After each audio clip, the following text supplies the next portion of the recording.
You might be wondering if you should use an eSIM on your next trip. On our 3-month stay in Southeast Asia, we decided to try using an eSIM. Here are some of the benefits. You can purchase an eSIM online before you travel, and it can work immediately upon landing in the country if you choose to activate it prior to arriving.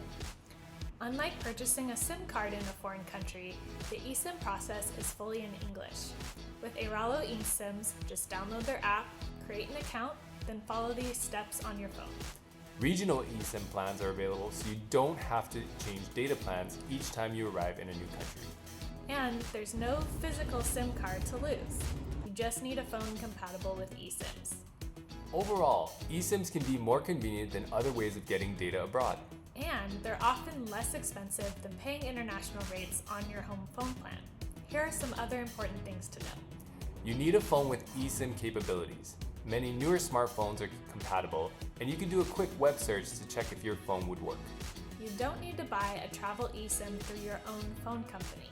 For example, Airalo offers plans for individual countries as well as regions. For this trip, we tried the Asia Link plan, which covered our stays in Vietnam and Thailand, as well as 10 other countries.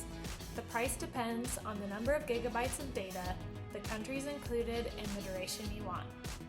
For most travelers, 3 to 5 gigs per month is enough, and this costs only $13 to $20. eSIMs worked great for us in Vietnam and Thailand.